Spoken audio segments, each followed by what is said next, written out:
glad to have you here for another fantastic Thursday session. I look forward to seeing you here for these. I'm Jenny Anchondo, and I am serving as your sort of host and moderator for the event. And if you've never been here before, let me tell you a little bit about how this goes down. We are going to have another incredible speaker, and then what we'll do is you and I will watch, enjoy, take notes, soak it in.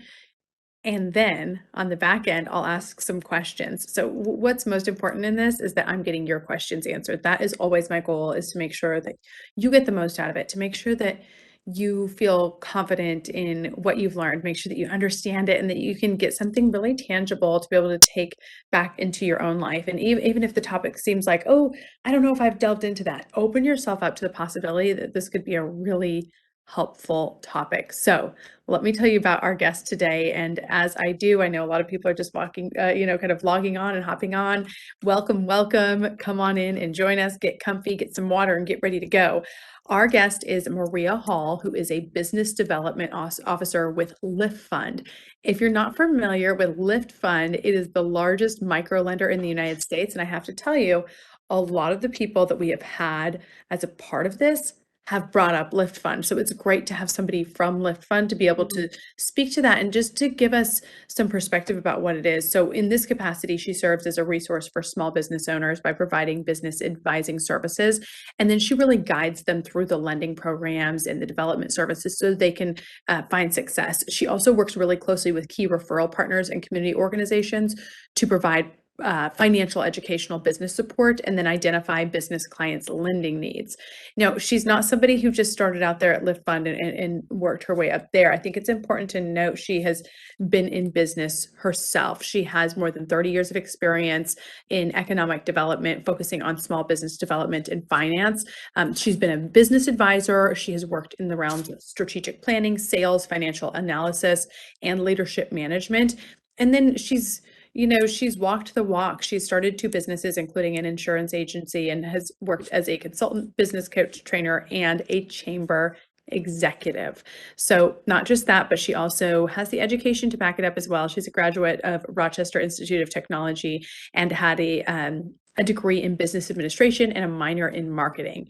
I mean, I could go on and on and on about Maria and her credentials, but I hope that gives you kind of a circumference. On a personal note, she lives in Euless, Texas, with her husband and her puppy Coco. She is an abuela to little Madeline, and she likes to read books and do yoga and hang out on the beach. And so I think that means that she is an A-OK fabulous person for this event. And Maria, take it away for part one of our two-part series.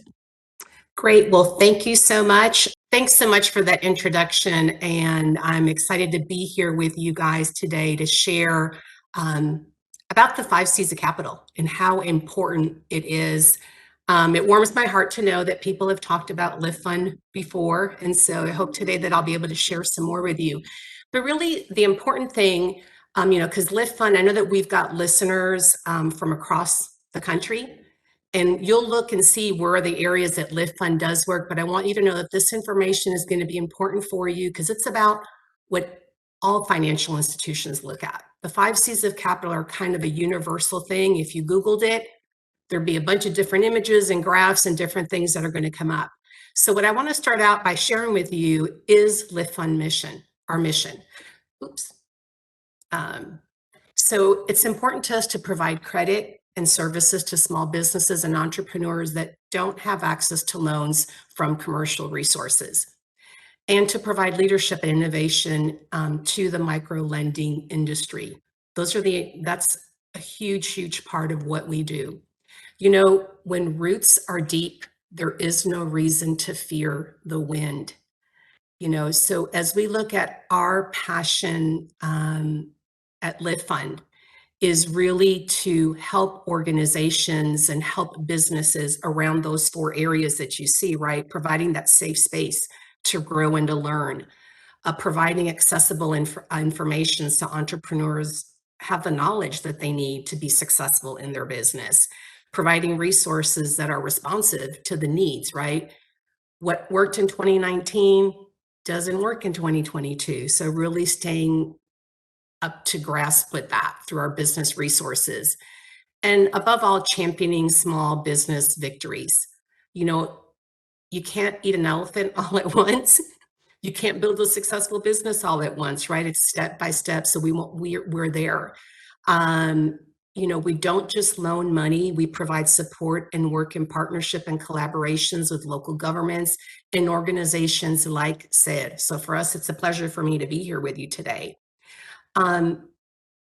Our vision at Lift Fund is really to transform lives by opening doors, leveling the playing field, and building a community of shared success.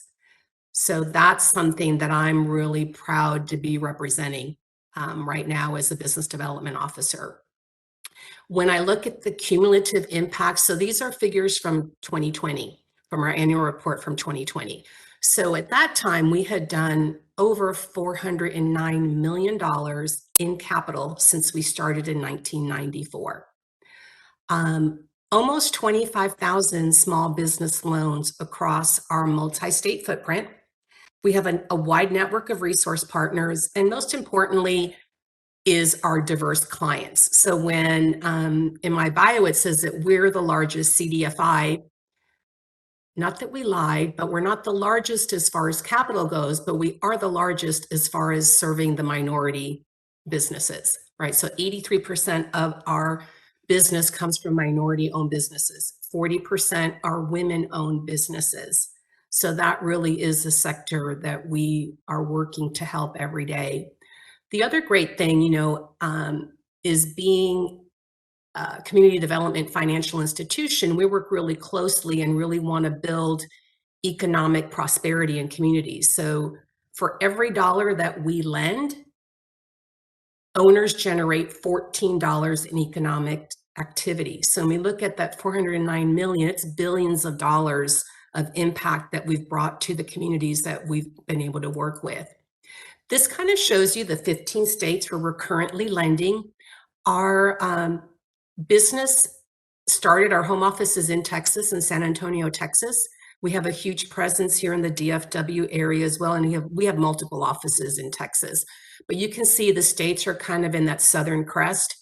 And then New York and California are two of our newest states that we just started working in late last year as well. So that's a little bit about Lift Fund and where we are. I want you to know that if you've got questions and you're in those areas, I'm more than happy to help. If you're not in one of our areas, just look and Google CDFI and see which ones might be in your area, because there's actually over 1,100 different CDFIs in the United States. CDFIs have different niches and different things that they do, but there's lots of institutions like us out there. Now, when you apply for a loan, probably one of the most important questions that's answered through the application that you make with a bank or with a financial institution is really, are you creditworthy? How willing and able are you to pay back your loan? The 5 C's are a way that we determine your credit worthiness and when you're ready for a loan. The 5 C's, they're universal, as I mentioned before, in financial lending. So really every institution is going to use this to evaluate request. It's just that every single organization has different ways that they do that. And one thing I do want to say with Lift Fund and we're a CDFI, so we're a nonprofit community development financial institution. So we're not a bank. In fact, our goal, and you saw that, in our mission, is really to help people that can't get loans from banks right now. So micro lenders like CDFIs are really there to fill that gap. Our best referrals come from our bank partners as well. So at Lift Fund, we use the 5 C's to determine if the loan that you're asking for is going to help start your business, grow your business, or stabilize your business. So when we talk about character, this really is your demonstrated responsibility and integrity in your actions. Capacity, this is how you plan to repay the loan. Capital, what you have personally invested in your company. Collateral, that's the form of security that's going to guarantee the repayment of the loan. And conditions is the purpose of the loan, and then kind of your ability and your expertise in that area. So we're going to go into each one of the 5 C's individually. So the first one is character. So are you honest and reliable? Your past experience with credit is one of the things that we'll look at to see how reliable you've been. Are you building your credit? So we review credit scores to really understand if you've had repayment challenges in the past, and we check for pending tax and public legal issues. And most financial institutions are going to look at that. So really they're going to look at everything that's happened to you in the past. So it's important for you to be upfront and honest about those things. So I want to kind of share with you a couple of things that you can do to kind of start those conversations, right? So, as soon as you start a conversation with a lender, they're going to start observing and considering your character because they want to know that you've got what it takes to launch and manage the business. They may consider whether you already have the necessary skills to manage the business. If you've secured any of the licenses that are necessary to operate your business. So going to a lending institution before you formed your actual company would not be a recommended thing, right? You want to go and actually form your business, do the things, have the entity and everything set up that's necessary to even open up a business bank account. We'll look at if you've secured any of the licenses that you need for the business that you want to have. In my past, I was an insurance agent. Well, I had to go get all of my insurance licenses and everything before I could actually open up my insurance agency, before I could go and ask for a loan for that. So those different things are important before you even ask for money. Lenders are going to look at your credit report, and more than likely within your corporate structure, any owner that owns more than 20% is going to be considered a guarantor on a loan. A lender is going to also consider the experience that you have, the connections, the know-how that's necessary for success in your business. So preparing a statement ahead of time can help better represent your capabilities. So kind of like, it's a little bit different than a a job resume, but more of a professional resume about the things that you do. So you also want to walk into a bank confident when you get on a virtual call with them, when you're on the phone with them. I know that right now with COVID, maybe we don't see our bankers face to face as much as all, but I know that it's getting back to where people are coming into the office and everything. So you really want to have that positive attitude, about your business. So as I mentioned, make sure that you've gotten all the necessary licenses before you go and apply or even consider or ask. And also it's important for you to take advantage of and get a free credit report. And make sure you check your credit report before you go to apply for a loan, right? Because you want to make sure that everything on your credit report is correct. You want to check your credit score and also know what it is and the likelihood of securing a loan based on the score that you have. Now, next week, when I do my part 2, I'm going to talk specifically about best practices for credit, right? So we're going to spend a lot of time on that. But, if you have a low credit score, it might be worth waiting for some time to bring it back up before you move forward, even with your business. So that's an important thing for you to consider as you're looking at that. One way to improve credit scores is really to pay your bills on time. And I know that sounds, it might sound like duh, but paying on time. And sometimes, we're so busy in our everyday life that it's easy to forget something. And I want you to know that, let's say your payment's due on the 1st. If you pay it on the 2nd or the 3rd, that might not get reported, right? That's not going to show up on your credit report. But guess what? The lender, they're going to ask you for your statements, and they're going to look and they're going to see, when did you pay it?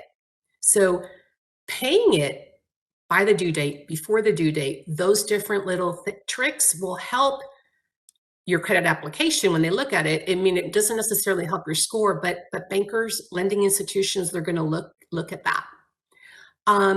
Also, if your credit is not right where you want it to be right now, possibilities for loans would be to have a guarantor or someone that has good credit that would guarantee the loan for you, to be a co-signer. Those are some options. And those are questions that you'll want to ask as you're working with lending institutions to see if they allow you to do that, because not necessarily does every lending institution allow that. Now let's look at that second C of credit, right? So this is capacity. Here we're looking at, are you able to meet your personal and business monthly expenses and all your other debt payments, credit card payments, other loans? How are you using your existing sources of income? Do you have that capacity to repay the loan? So we're really going to assess your capacity by looking at bank statements, at tax returns, financial statements, and more. Lenders are going to calculate cash flow using your personal business financials, bank statements, as I mentioned, business projections. That's why it's important to have these available when you're looking at applying for a loan as well. The goal is to find out if there's enough cash value available for you to make the loan payments based on reasonable expectations, right? So if it's a new business that's starting, we're going to look at the projections and say, does it make sense? Does it match with what's out there in the industry? Has this person done their homework, their market research? Now, your financial capacity is going to determine how much you can secure through a loan, or even if you can receive a loan. So that capacity is going to be really important. So before you meet with a banker or apply, put together the paperwork that might be needed, your tax returns, your business plan, especially your cash flow projections. A lender doesn't necessarily want to see a 20-page written document about what you want to do in your business. They probably want a one-page executive summary, and then they want to see the 3 or 4 pages of business statements that are going to speak to your personal financial situation, and then the projections for the business. You want to calculate your debt to income ratio, and you do that by dividing your total monthly debt by your gross income and that ratio. Typically, banks are going to look at a debt to income ratio of less than 35%. And different lenders, CDFIs normally will take higher risk clients. So we may look at some higher debt to income ratios if the other things in the application look good, because we know that when you first start a business, it takes some time to build and grow that as well. Now let's look at that third C. So capital. What are you doing to support your business? And how much have you personally invested in your business? So capital represents the resources also that you have available, right? Your time and money, and possibly, other income sources and assets that you have put into the business and that can help repay the loan if you have any setbacks. So this is going to be the amount that you've personally, as I said, invested in your business. So it's really important as you're starting out, if it's a startup, because you might be working on your business for 6 months to a year before you even start it. But as you're going along, you're spending money, is that you keep track of that, right? The different costs to get the licensing, the education,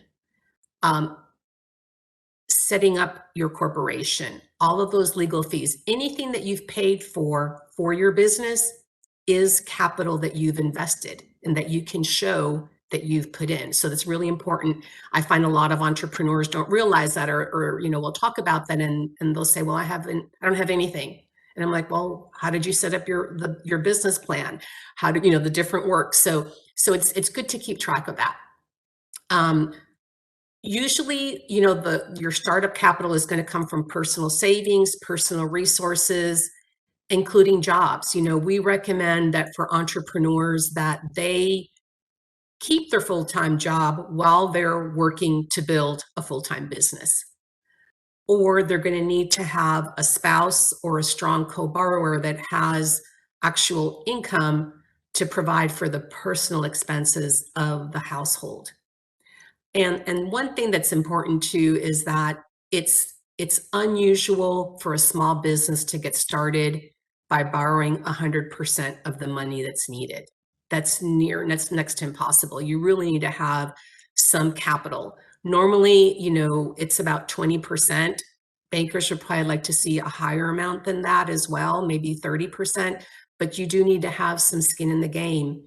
If you haven't if you go to a lender and you're asking them for 100%, you have no skin in the game. I mean, that's just not a risk that they're going to be willing to take. And it would make sense that you probably wouldn't give someone 100% of what they need to do something. Think of your kids, right? If your kids needed something, would you give them 100%, or would you expect them to have saved some or have some resources that they've pulled out to make that possible? So often you can improve your available capital really by saving up and investing before you start your business, right? You need to do that financial planning. You may need to take some time to build your capital. You may look at purchasing and paying off for some of your starting equipment, or make sure that you have the resources on hand that you're going to need for when you need to buy that.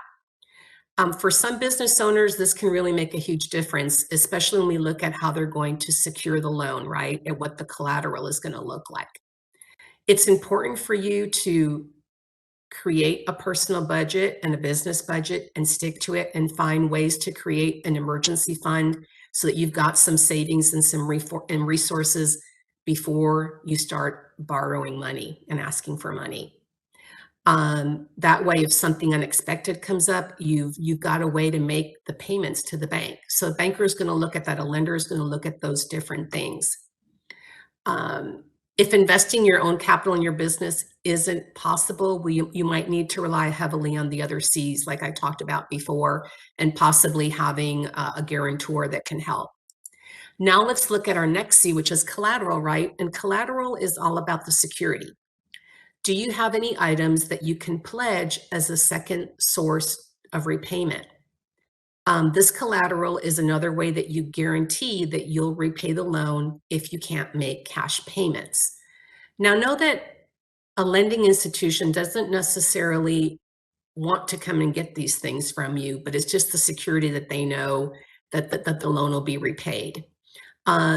If you have financial issues, you may not be able to operate your business or meet other expenses or repayment obligations, right? So collateral is kind of that last place of guarantee in case, everything else falls out. So it really is the way that you guarantee the loan.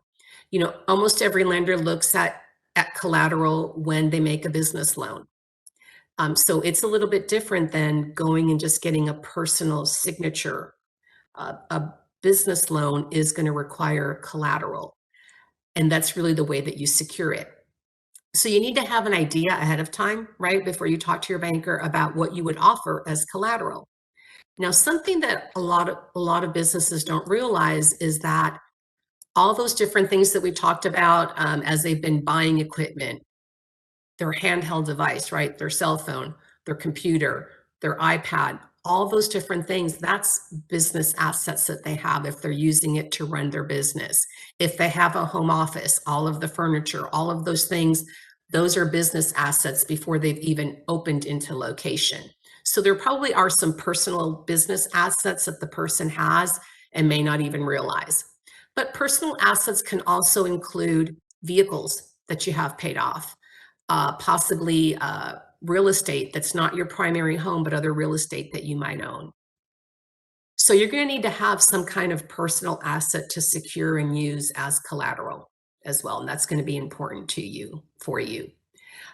So a couple of strategies to help you with collateral. The first would be to build up the physical business assets, paying or buying some of that, high value equipment ahead of time, possibly purchasing the real estate if it's for opening up and building a business location, owning the actual land that you want to put your office on. Second, you can use your personal assets, as we've talked about before, and the greater the value of the collateral, the better off and probably more favorably they'll look at on your loan as well. So let's look at our next C, and this is our final C, right? So this is conditions. So in conditions, we're kind of looking at a few different areas. Why you want the money. What do you plan on using the loan for? Okay, so it's going to be really important that when you go speak to a lender that you know what your request is, why you need it, and how much you need. That's going to be important.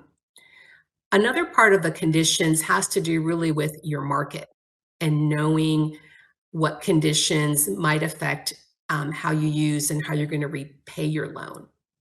So in addition to the direct factors related to you and to your business, the lender is going to take a look at the current economic conditions. Does the business that you want to open make sense in the current economic conditions? Who are the competitors and how you plan to differentiate yourself from them?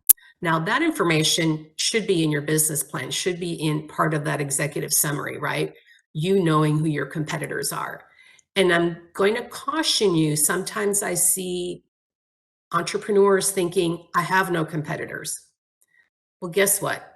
If you have no competitors and you're going to be a pioneer, that's a tough place to be in. And probably a lending institution is going to want you to have even more money saved up, right? Because it's easier to go into a market space where there's already some competitors out there. Because as a pioneer, if you're the only one in the industry, in the marketplace, doing what you're doing, there's no data to base prior successes on. So really acknowledging, right? So don't think that, oh, I'm doing something that nobody else is doing. We need to know who your competitor is. Now, you might be doing it in a very unique way, and that's what we want you to be, right? We want you to be doing things in a very unique way. That's what your niche is. And who your target market is also going to be really important. So really knowing all of that marketing savvy about your business and about your clients is going to be important for you. And it'll kind of show to your banker that you understand your business and what you're doing. Favorable market conditions can significantly increase your odds of securing the loan. Okay, so for startups, you're always going to need a business plan. If you're not a startup, you need your business plan for yourself because it's your roadmap. You know, with my business advisor hat on, I feel that my established businesses that are in growth mode and expansion mode, they need their business plan even more as the place that they can go to check in and check off where they are with their goals, right? Because obviously you have to have a passion for your business and have passion conversations about your business with yourself and your team. But you also need to have profit conversations with yourself and with your team about your business as well. So really having a good plan and good financial planning as well is going to be important for you.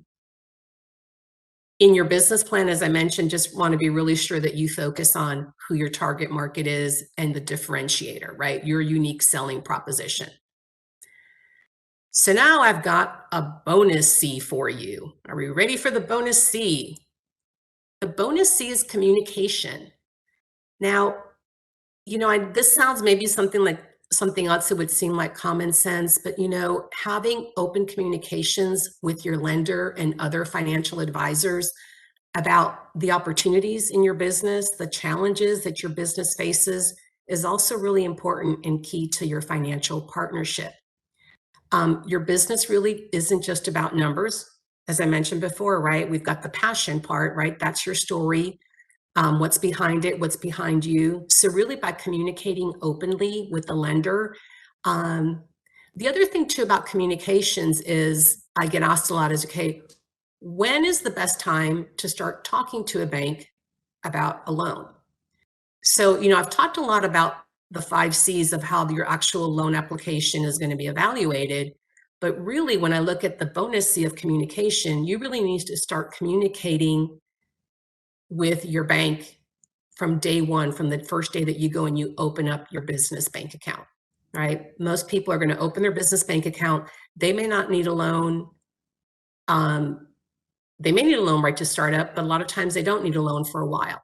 But you really want to start the communications with your banker from the get-go, from wherever you choose to have your commercial bank account, and grow in your relationship with them so that you going to them and asking for a loan isn't the first time that they've met you, isn't the first time that they've known your business name or known about your business. So it's going to be important for you to have good communications and, you know, and good check-ins and really having that relationship. So now I'm going to kind of review a couple of different things, right? The preparing and the gathering. So as you prepare for an actual loan application, you really want to know the goals and the needs, right? What is it that you need the money for, and what are you trying to accomplish with the money? Getting a business loan is a smart way to boost your hard work. So, when it comes to timing of when you should be applying for loans, obviously you want to have all of your planning for your business done before you go ask for a loan. Depending on how you are going to finance it, you may decide to, I'm going to start out with my own capital to start, and then at some point look for a loan. But I would tell you that if you've got a strong case, or you've got good credit, you've got good planning, we've got good cash flow in your business, that you should consider getting a business loan possibly a little bit before you anticipate needing it, right? Because you don't want to get to where your business is so in debt that you're going to get a loan, but if you can't show that you can pay the loan, you're kind of in this catch-22. So really preparing, and sometimes as you're checking with your banker, you might ask them about different programs that are available. As I mentioned before, we're not a bank, we don't compete with banks. Our best referrals come from banks. So many times I'll get calls from representatives, Bank of America, Chase, Wells Fargo, Prosperity Bank. I think you have Tim Coates coming in a few weeks to give some presentations around banking and getting ready for loans as well. So, preparing yourself is going to be important. Ask yourself, where do you stand financially? It's important for you to know your expenses, income, and revenue. So be honest with yourself and build a simple outline of your personal and your business budget.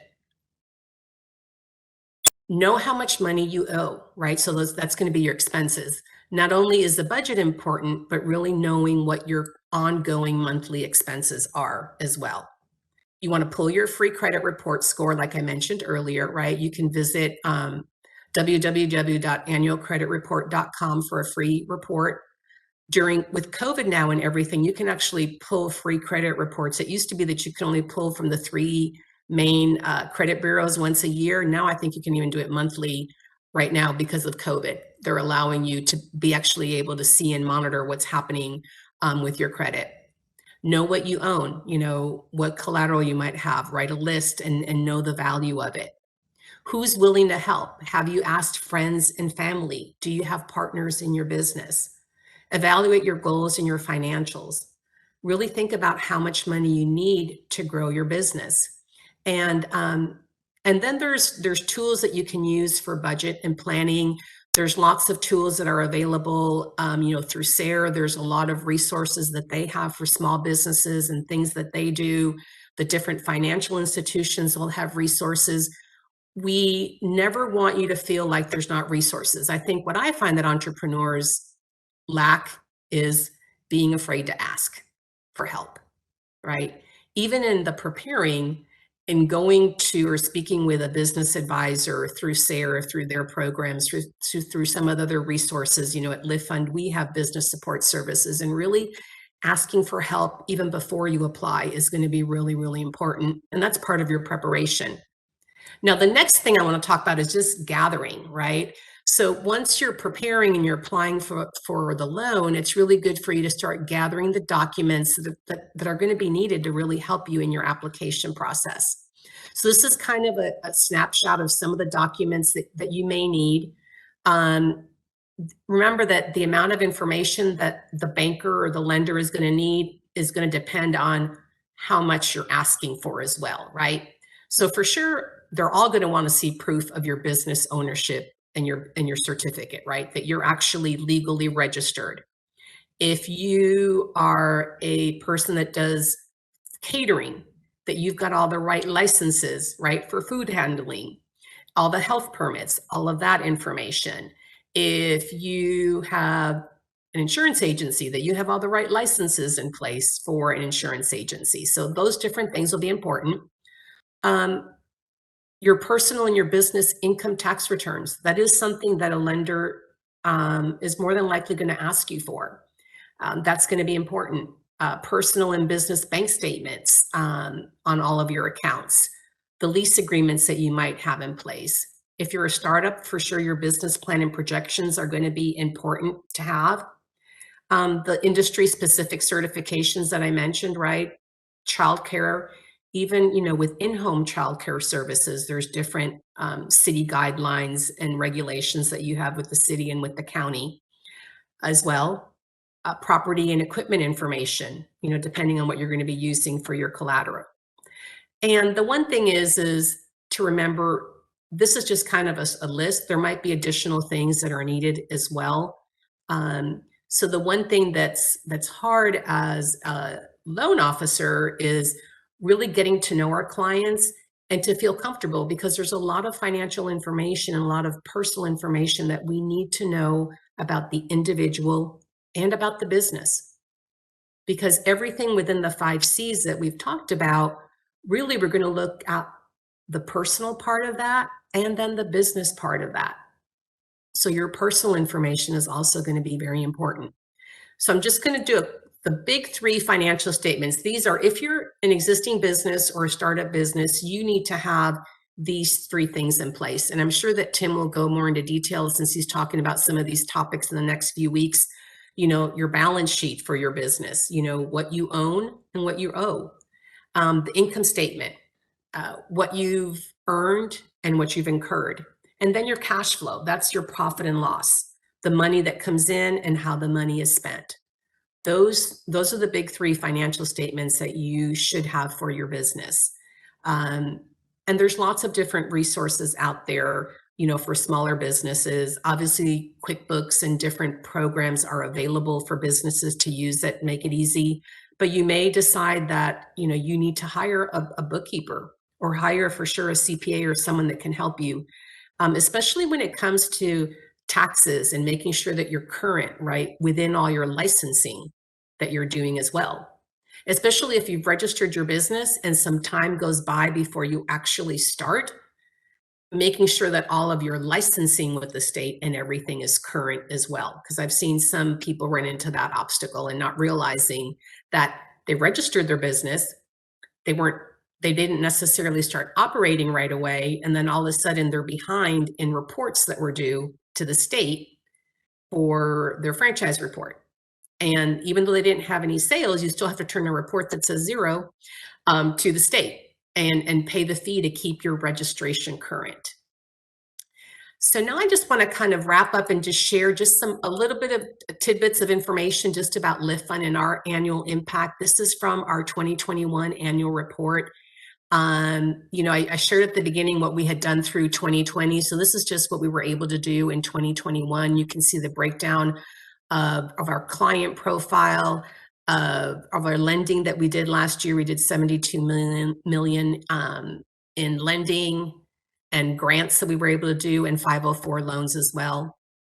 And then just some of the different programs that Lift Fund has, some of the solutions. And know that the solutions that I'm showing you, the loans of 500 to 500,000, that's normally what micro lenders do, what SBA micro lenders do, which is what a CDFI primarily works in. So if you're in one of those states that we're not able to service, the CDFIs will be able to help with this. SBA 504 loans, we do packaging and servicing of those. We do have business and financial education that we can help with if you need that. And we also have resources that are available for you as well. But like I said, the main thing for you is don't be afraid to ask. And there's lots of resources, within SED that you can take advantage of as well, and other partners, like Lift Fund or other organizations that can help you. So now we're at our Q&A, and I did good. So we've got 20 minutes left that we can do some Q&A. No, that's great. 20 minutes is excellent. And let's leave that up on the screen, because I know sometimes people want to, take down the number, or maybe you grab your phone and get a screenshot or something like that so that you can follow up with questions, because we may answer them during this time, or you may think of things later, or, laying in bed tonight and thinking, oh, you know what? I wish I would have gotten this information from Maria. So if anybody has questions, now is the time to pop them in the chat. I've been taking notes and I have plenty of questions for all of us as a group.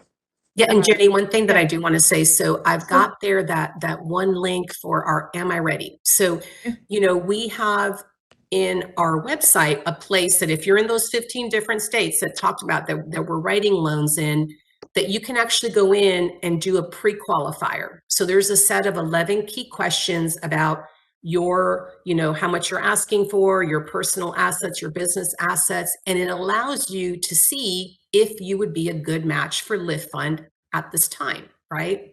Because so many people come and we work with a lot of people that when they first apply the first time, they're not ready. We need to help them get ready. We need to get the 5Cs kind of in the right place where they need to be to get them ready. But that's a good way to check to see if you're ready before we actually pull your credit and do a hard pull, because this is just a pre-qualifier. There is no credit pull or anything. It does ask you for a credit score based on your FICO, but we don't pull any credit when you just go and check, am I even ready? Could I even qualify right now?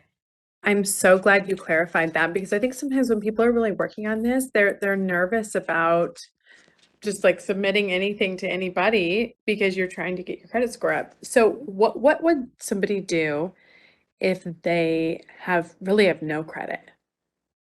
Okay. So we're probably going to cover a little bit more about that next week, right? Because I'm talking about credit. But so if they have, and I'm not a credit expert, so I won't say that. So I'm not an accountant, I'm not an attorney, I'm not a credit expert. But as far as sometimes no credit is better than bad credit, right? So, when we look at how people will start getting credit, sometimes it's you have a little bit of savings, right? And you have your personal bank, and you can say, okay, I want what's called a secured credit card. So that you've got $300 in savings, they'll give you a $300 credit card. And so you use that for 6 months of making payments, of doing things. So there'll be some things that you can do to start building. But also it's seeing if the lending institution, with which Lift Fund does take co-borrowers or guarantors on applications, so that if we have the applicant and their credit score is maybe not as high as it needs to be because they're just starting out, that there is a way that we can boost that. So really looking at a guarantor or a co-signer, that's a way to supplement. But if you've got a low score, it might just be you're not ready yet. It's that time thing, right? And I know that's hard for where we are in today's world, right? Because we want it now. Sometimes these are some of the things that we need to wait a little bit. We are not a patient people these days, Maria. We just, I understand. I relate. I relate. I relate. I do too. I really do. Does Lyft have a preferred bureau that people should get their credit report? So we use TransUnion. So that's the one that Lift Fund uses, is TransUnion. That's great. Okay, that's helpful. If when it comes to the executive summary, I think, when we think about that, you mentioned like, okay, we don't need a 20-page document of everything that you plan to do. I know that there's also some feelings of, hey, this is my one shot. So I really want them to know what a great plan I have, and how much I'm going to do, and how much I really deserve this money, and how much it's really going to be successful. Is there a template or anything out there for creating an executive summary, or sort of like a best practices for that? So there sure are. We've got some resources on our website. And so really, I think a lot depends on your business. The main thing is that and this is probably the hardest part, is that you need to know your business so well that you can do your elevator pitch, right? Where you could talk about it in a 15 or 30 seconds to really express what it is that you do, and then have a short paragraph that talks about how you do it and who you do it to, right? Your niche market, your target market, and kind of your unique way of doing it, and then your experience. So I want you to think of, if it was like your website, right? There would be what we do, how we help, that type of thing. There'd be a little paragraph about the industry that you're in, the competitor, the size of that market, and then the about us. You really need to brag about yourself, because this is the one thing that I find, right? Even on web, but especially in your executive summary, you need to talk about your strength as a manager, as a business owner, and your capabilities. And especially for first-time entrepreneurs, we really need to dig to some of the key things that you've done in your past and bring it to the present. If you've had management experience, your educational background, the classes that you're taking, because with Sarah, there's lots of different programs that you guys have available. Through our Women's Business Center, we have lots of programs. As an entrepreneur, you need to start taking some of those educational programs and learning before you step into that space, because that will show the lender that you're really doing your homework to learn how to be a strong entrepreneur. Ah, got it. Okay. Okay. So it's just sort of if you don't have the leadership experience, explain what you're doing to gain it. Would that make sense? Yes. Mhm. Now, we talked about the debt to income ratio and how that can, be important. Aside from the obvious, which I guess would be making more income or eliminating debt, is there any way to improve that ratio?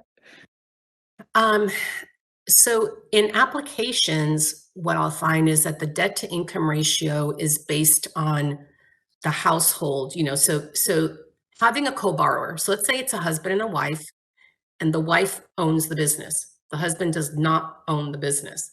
But for the capacity part, if the husband is willing, can be actually on the application, and that person's income can help. So sometimes having a person, that's how we can look at capacity. Um, Now, if we're in a situation where it's just you, they're really minimizing and reducing your debt's going to be the thing. That's where the whole patience and time, goes by, right? Is that part of paying debts off, of being frugal with your money, and everything as well. Yeah. So it's gonna be part of that discipline, right? Because you're gonna need to have that discipline as a business owner. So know that how you take care of your personal finances is gonna speak to how you're gonna take care of your business finances. So if you're good at doing your personal budget, that kind of is kind of a prequel to you're gonna be good about doing your business budget, and vice versa. Yeah, and the lenders know that. So that's what they're looking for.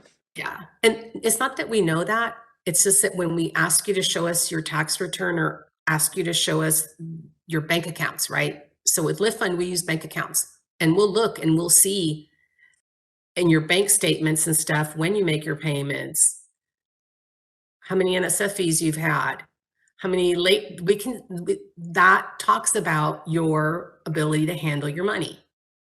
Are you seeing what people are buying? Like Jenny bought too much Taco Bell this week or, um We don't really we don't, well, we see it because it's there. When you give it, we see all that. But what I'm saying is, when I think of what a lender look like, a lender will look at is really, what are your balances? Do you bring in 5,000 and you spend 5,000 every month? So how your money that's coming in, how you're spending it. So that's going to be, that kind of is like that margin of where we're seeing this person, can they really afford a loan if there's all of this, as much as comes in gets spent. Okay, because it could be that somebody is like, "Hey, I have a really good salary," but then they go in and show where I'm making a lot of money in my business or whatever I've started, but then you show that they're actually spending all of it on stuff and have Yeah. no reserves in case of an emergency. Does that make a lender a little bit more nervous? It would, but of course, normally, it's not unusual to have, let's say, someone who is making a lot of money. They might spend, but their actual debt, like what they owe, is low. Right? In the sense of, like, their mortgage payment, their credit is low. There might be, spending on other things, or the fact that we see, they're putting money into their savings. So we can can look at that. So we will look at what the actual debt that they have that they're committed to, right? Their mortgage, their rent, and then their installment debt, and then their credit debt. But but we can also know from the statements if they are overextended, right? Where there's no way that they can afford another loan. That's the main thing, is when they look at your information, is, can you afford the payment? I mean, at the end of the day, it's like, can you afford the loan that you're asking for? That's why when you go to a banker and you say, this is why I want the money and this is how I plan to pay it back, that's going to be important. Okay, gotcha. We talked earlier, but you were talking earlier about the equipment, about certain things that you might be buying or using a loan for. Let's say somebody was trying to say, okay, I want to show the lender that I have skin in the game too. So I'm going to do a landscaping business and I'm going to buy on the front end some of this landscaping equipment. Would that be would that, and then it's like, okay, I'm not necessarily putting money in, but I did use my own money to buy this equipment and get started. Would that count as skin in the game, or would you want to wait to buy your equipment to find out if you got the loan to see Okay. if you can even do the business at all? Right. So a couple of things. Yes. So the first one is yes, if you buy equipment, right, for the landscaping example that you used, all of that equipment that you've purchased, that's capital, right? Because any money that you've put into your business is capital that you've invested in your business. So not only does it count as capital, but it also counts as collateral. So the fact it's business assets, so it would help you with capital and with collateral as well.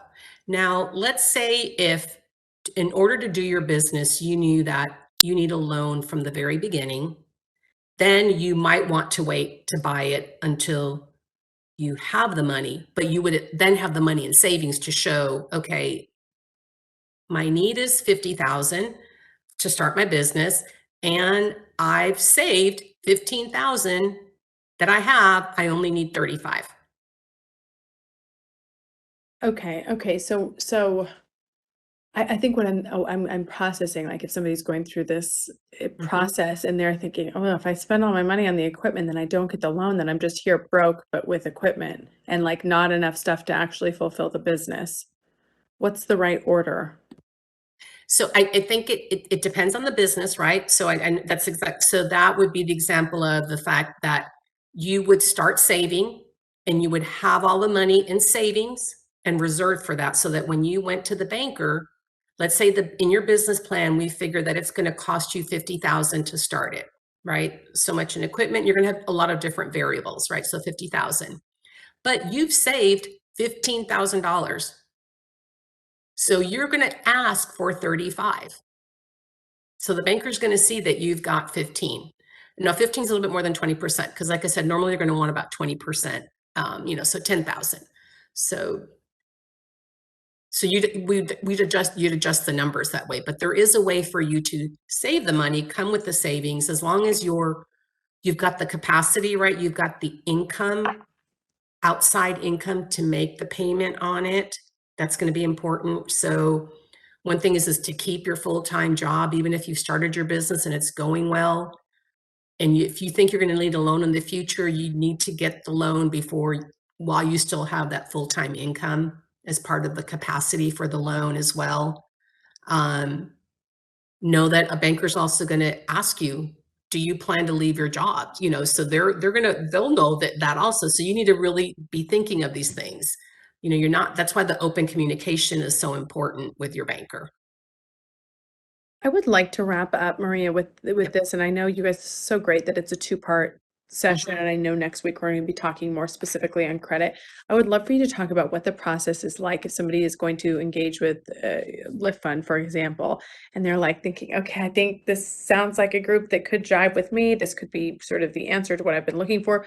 What's the process like, and how long does it take to like reach out and make initial contact and then find out, okay, I am going to be able to work with them in some capacity. Okay. So a couple of things. If you did that, if you go the route of the am I ready, you'll go through it. You actually, if it shows that you're qualified, it allows you to submit your name, your phone number, your email, and everything. And then it goes into our lead system. And then normally we try to get back to you within a couple of days. Sometimes it might be, possibly a week, depending on volume and everything. You can go that route. You have my phone number and my email to reach out to me directly to set up a time to kind of talk about the process. But overall, once an application is made and in our system, our average closing time from start to finish is like 36 days, right? So some loans we can process in 5 or 6 days. Some loans take a little bit longer because of the amount of money being asked for, the amount of documentation that we need, and that type of thing. Because a loan that's, let's say, $3,000, what I need for that versus $100,000, there's a huge difference in documentation and paperwork. Did that answer? Oh, Hopefully that, yes. Okay. So there's no way to really predict how long it's going to take because everybody's going to be coming for a different amount of money. yeah. But I think if you think of it's going to take 30 days, right? That's the expectation, right? So if I can get it to you in 5, you're going to be super happy, but you can't come saying, Maria, I need my money tomorrow. This is not one of those like you call, they pre-qualify you, you sign and you have money. There is a process that it'll take. And I caution business owners to really look at the fine print and the financing, because just the same way that payday loans hurts the consumer, there's similar products like that for small businesses that read the fine print, look at the things. I've seen some things that are just so scary with how much interest rate. I mean, when you look at it, because it's a short-term loan, you pay it off in 3 months, but you've paid about 40% interest in those 3 months because you're making daily payments. They're charging your income coming into your business. It's just some crazy, crazy things out there. So be really careful that you're understanding what you're committing to and signing for. I'm so glad that you said that. I'm so glad that you brought that up. I just, people's finances are so precious and, their ideas are so precious and you want them to be able to, succeed. What's the smallest amount of money that you all can lend and what's the largest amount? So within ours, we do from $500. I haven't done too many $500. I've probably done so like, 2 or 3,000, under 5,000, to as high as 500. Now we have different levels of lenders. So I work with loans under 100,000. Then we have our large loan department and our 504 loan department. Okay, excellent. Well, I am fascinated by the process. I'm so grateful that you were able to come on today, and I just thank you for sharing your expertise. It was really, really interesting. Yeah. So I look forward to being with you next week. Yes. We'll continue the conversation. Exactly. So you guys, here's the deal. Process what you just learned. I mean, if I were you, if this was me and I was kind of thinking about doing it, I would probably check out the Lift Fund website, poke around a little bit over the next week. And what's cool about this is that Sarah puts up this session by Wednesday of next week. So if you wanted to watch the replay of this before part 2, you would be able to do that on Sarah's YouTube channel. So here's the other thing. In the chat, thank you to Raul for putting this in the chat. They put in Maria Hall, mhall@liftfund.com, and then her number, and then that I am ready, which is, it sounds like zero risk to do the I am ready. Like you can just do it and it will tell you it in the privacy of your own home, privacy of your own computer without, having to be intimidated by somebody face to face. So also in the chat is the YouTube channel. So thank you again, Maria, and I'll see you in a week for part 2. Okay. Thank you. Bye, everybody. Bye-bye.